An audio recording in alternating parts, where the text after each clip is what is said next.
Hey gals, welcome to Binge Free Bestie, the podcast where we ditch the diets, break free from binge eating, and build a safe and empowered relationship with our bodies.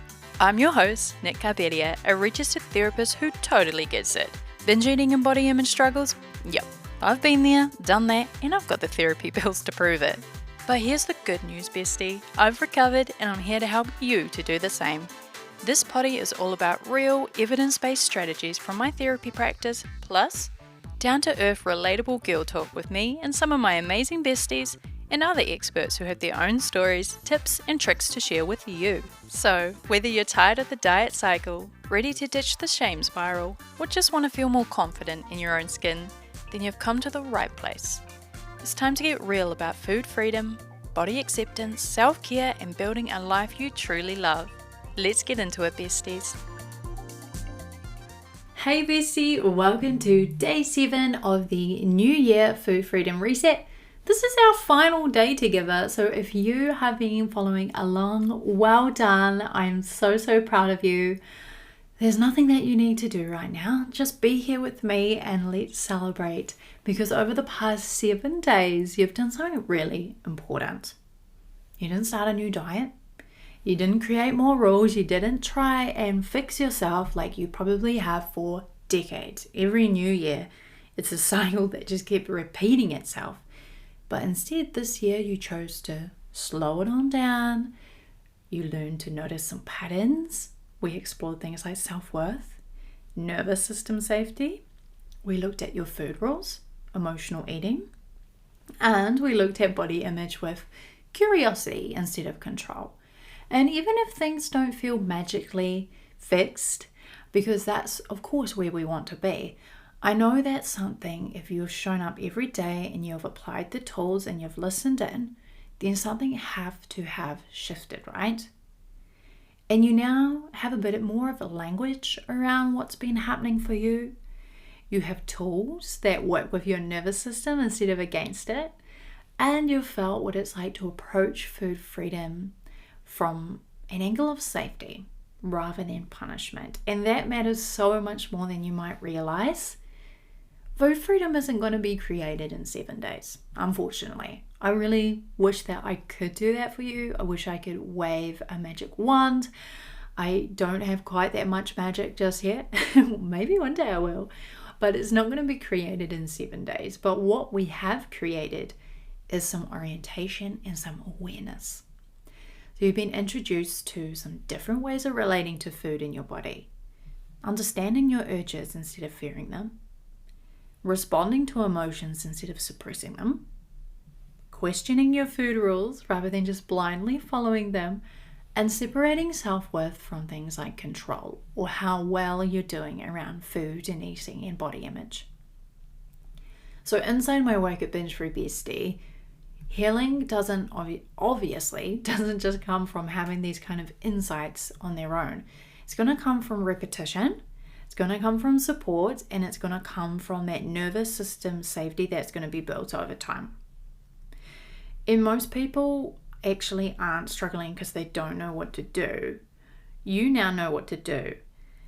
Most people will start to feel a bit wobbly at this point because they're struggling to do it on their own.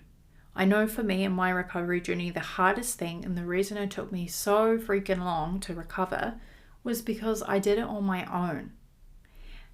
Support changes that. Support fast tracks your recovery journey, and it also helps you to integrate your learning and to stop putting another year of your life on the back burner because you're still feeling stuck and you don't believe in yourself. So I want to guide you through a reflective practice today, and you're going to find these prompts written out in the resource bundle as well, so you can just return to them later and just tune in now. So do you remember on day 1 when we did that binge-free day visualization, where we visualized what life would look like when you found food freedom? I'll remind you a little bit. That kind of day is where food feels much quieter in your mind. You can eat without spiraling or second guessing yourself. You can say yes to social plans without having to negotiate with your body first. You can do things like order from a menu without having to scan for rules or macros or anything like that. You can go to the grocery store without having to check labels or like looking in other people's trolleys or feeling judged. And of course, you can be present in your life, with your family, your kids. You can enjoy the work that you do instead of having to manage food all freaking day long.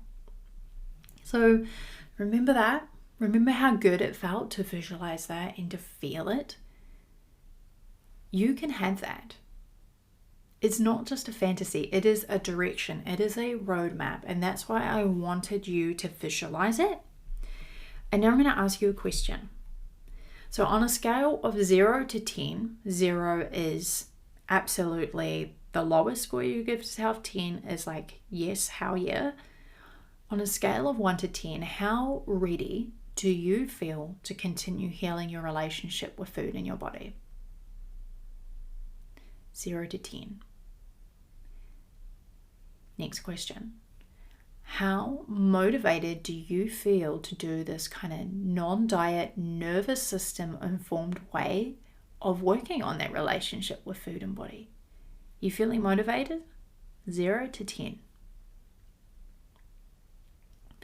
And final question there is, how supported do you currently feel to be able to make these changes sustainable and keep building on what we've been working on these first 7 days of 2026?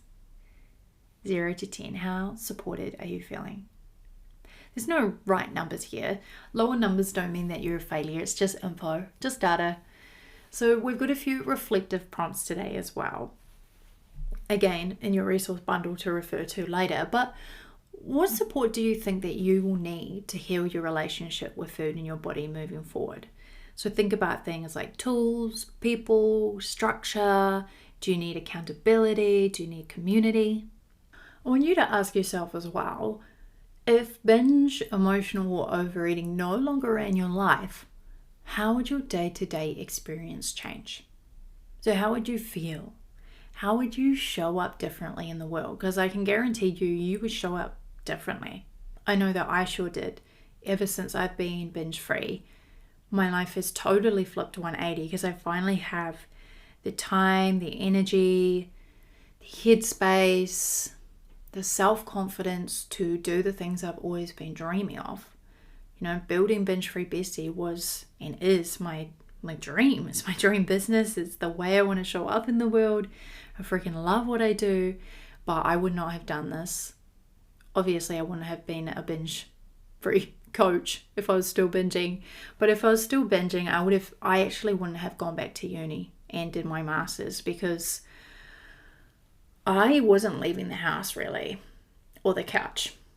So I wouldn't have built this amazing career that I love and adore, which means I wouldn't get to connect with so many awesome women around the world. I don't think that I would have met my now husband. I would have stayed in the relationship that I was in. I was in a very unhappy relationship, unsupportive, lonely space, and I was staying with that person because it was the only thing I felt that I had. And I felt like it wasn't until I got food and eating under control as I valued myself, my self-worth increased. I realized that I could ask for more from life and I didn't need to just stay in that relationship thinking no one else would ever want me. So my relationships changed. My career has just expanded. I think the most important thing is the relationship with myself though, because I was just deeply sad, lonely, and uncomfortable in my body all the time. So once I stopped binge eating, life just lit up again. There was all the doors open. There was actually possibilities. So for you, if food wasn't the constant struggle that your world centered around, or your weight or your shape, how would that feel? How would you show up differently in relationships, in your work, in the way that you treat yourself, in the way that you parent, in the way that you are in your friendships? Would you travel? What would you invest in? There's just a whole world of possibilities there. I want you to visualize those things. And what would it feel like if you trusted your body to eat without shame? Even if it was only some of the time, what would that feel like? So the final thing that I want you to do today, after you've done those kind of reflections, again, they're in the workbook, so don't worry about having to remember them all right now. I want you to choose or create a mantra for yourself to anchor into this work and to anchor into 2026 being your year for food freedom. So a few options you can steal from me, or you can create your own ones. A mantra could be, I'm learning to trust myself again, one choice at a time. Could be, food does not define my worth. Or it could be, I choose compassion over control. Or, my body is not a problem to solve. So create yourself that mantra, and I want you to put it somewhere visible. Could be a little sticky note on your mirror, you could pop it in your journal, you could make it your phone background, and just let it remind you of the direction that you're choosing for this year. You deserve everything you desire. You deserve that life that you're visualizing, and it is absolutely possible if you do the work. So if this reset has felt supportive and you thought, I don't want to do another year of how it always is, of going through this cycle, I want to be really clear with you. This is exactly the kind of work that I guide people through inside the breakup. And this last 7 days has just been a little bit of a taster, but inside the full program, we're going to slow this work down, deepen it, and I'm going to support you to actually integrate it into your everyday life. And if you're wanting live support, accountability, and connection, then I want to personally invite you into the February group coaching cohort. So we begin on the 24th of Feb, and it's a 4.5-month coaching container with me. We're going to go through the 8 core recovery modules of the breakup, but we're going to do it together. So there's 8 modules, and we do one each fortnight in live 90-minute calls. And it's a small hand-picked group of women, so you will need to apply to join us. And that is because I want to make sure that it's a perfect fit for you. And I'm also curating the group of women in the community to make sure that we're all in the same headspace, that we're all motivated, that we're all ready to go. In those live group coaching calls with me, you're going to get personalized guidance and real-time support. And of course, you're going to be held consistently while you build your food freedom in a way that's actually going to last. So calls in New Zealand time zone. So on Tuesday nights at 6 p.m. So make sure that you check out you're welcome to join us anywhere in the world. I would love that. Just make sure that you check in on those time zones. But all calls are recorded anyway, and you get lifetime access just in case you miss one or you're unwell or anything like that. You're not going to miss out.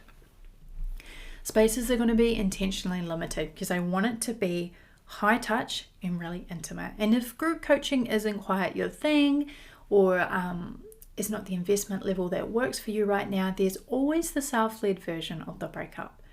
So the self-led is a more accessible price point, and it's designed for people who are motivated to work through the material in their own time. You get all of the same recovery modules, bonuses, and things like that, and you can enroll at any time. So once you get accepted, you will receive instant access to my full program. Both options are grounded in the same method, which is my food freedom method, but the difference is that level of live support, and that the group coaching is much higher touch and more intimate and more direct access with me. So I'm going to run the group a few times in 2026. And if you're listening to this later and February has already passed, just head to my website and you'll see the date for the next cohort and when that starts.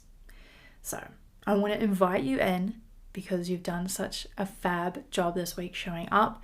Showing up 7 days in a row is not easy. I will definitely admit that it's not easy, but you did it anyway. So kudos to you. And if you're done trying to fix yourself, if you're done with diet culture, if you're done with food chaos, binge, and emotional eating, then let's do this. I'd absolutely love to walk alongside you. And thank you so much for spending these 7 days with me. Whatever you choose next, I hope that this year is the year that food takes up less space, that you learn to be kinder to your body, and that self-compassion becomes your new norm. Okay, I'm going to be here every week with the podcast, so have a fab start to the year. Take care, and I'll catch you next week. Bye.